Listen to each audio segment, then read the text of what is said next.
আসসালামু আলাইকুম রহমতুল্লাহি ওয়া দৈনন্দিন গল্পের আরও একটি ভিডিওয় আপনাদেরকে স্বাগত। নিজের গাছ থেকে বা ছাদ বাগান থেকে সবজি উঠিয়ে খাওয়ার মজাই আলাদা।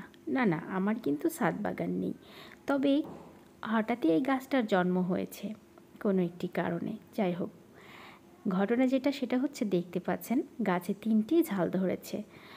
এই ঝাল ধরাটা দেখে আর এখান থেকে ঝাল সংগ্রহ করে যখন আমি গরম গরম ভেন্ডি ভর্তাতে ভাত করেছিলাম, সেটা খেয়ে আসলে স্বপ্ন দেখেছি ছাদ বাগান করার। খুব শীঘ্রই ইনশাল্লাহ ছাদ বাগান করব, সেটা আপনাদের সঙ্গে শেয়ার করব।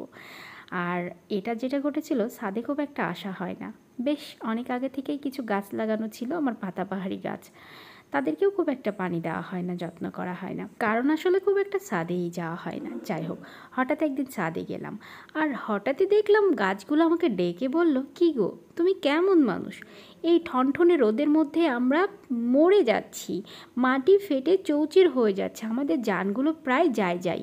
তুমি কি এসে আমাদেরকে একটু পানি দিতে পারো না? ব্যাস, সেই দিন সকাল থেকে প্রতিদিন পানি দিতে শুরু করলাম। আর দেখতেই পাচ্ছেন, পরিশ্রমের 3টি ফল এসেছে।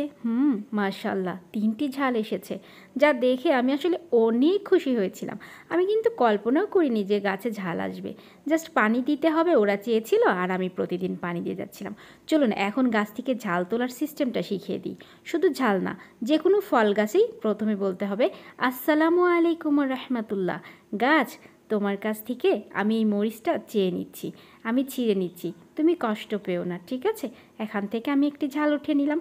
ঠিক এইভাবেই ঝালটাকে তুলে নিতে হবে। আর হ্যাঁ, শুধু কিন্তু ঝাল গাছ নয়, যে কোনো গাছ থেকে ফল ওঠানোর সময় বা কোনো গাছের পাতা ছেঁড়ার সময় অবশ্যই তাদের কাছ থেকে পারমিশন নিতে হবে, কারণ তাদের কিন্তু জান আছে, আর তারা কিন্তু সালামের জবাব দেয়। কথাটা কিন্তু হাস্যকর না, এটা সত্য।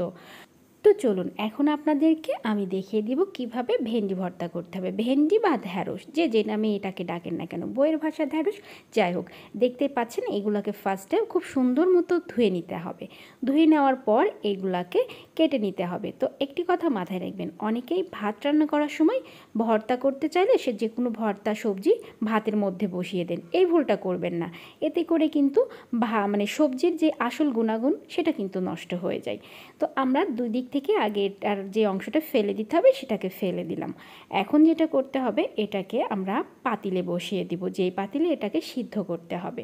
তো এটা ভাপিয়ে নেওয়ার জন্য যেটা করতে হবে, পানির পরিমাণ দিতে হবে এমন পরিমাণ যাতে করে এইটা ভেপেও যাবে এবং পানিটাও শেষ হয়ে যাবে, অবশিষ্ট পানি বেঁচে থাকবে না। তো দেখতে পাচ্ছেন আমি কতটুকু পরিমাণ দিয়েছি, অনেক বেশি না আবার অনেক কমও না। বেশ কিছু সময় পর আমি আপনাদেরকে দেখিয়ে দিচ্ছি। দেখুন, এটা কিন্তু একটু চামচ দিয়ে গোতা দিলেই দেখুন কি সুন্দর এটা কিন্তু সিদ্ধ হয়ে গেছে, বোঝা যাচ্ছে।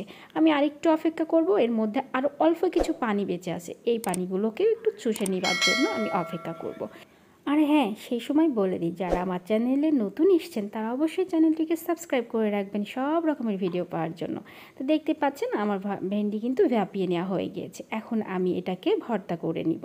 তো ওই যে ঝালটা যেটাকে আমি গাছ থেকে উঠিয়ে নিয়ে আসলাম, আসলে নিজের গাছ থেকে সবজি ওঠানোর মজা কী সেটা আমি এখন বুঝতে পারছি। ইনশাল্লাহ খুব শীঘ্রই আমি গাছ লাগাবো আর সবজি খাবো নিজের হাতে। এখন আমি এটাকে লবণের মধ্যে একটু পিষে নিয়েছি। আর দেখতে পাচ্ছেন পেঁয়াজটাকে আমি সরিষার তেলের সঙ্গে মেখে নিয়েছি। সবগুলোকে হাতের সাথে সুন্দর মতো মেখে নিয়ে ভেন্ডিগুলোকে একটু হালকা হাতে চেপে নিতে হবে। এটা যেহেতু বিজলা হয় তাই বেশি বেশি চাপবেন না। ভিডিওটি ভালো লাগলে শেয়ার করবেন। আসসালামু আলাইকুম।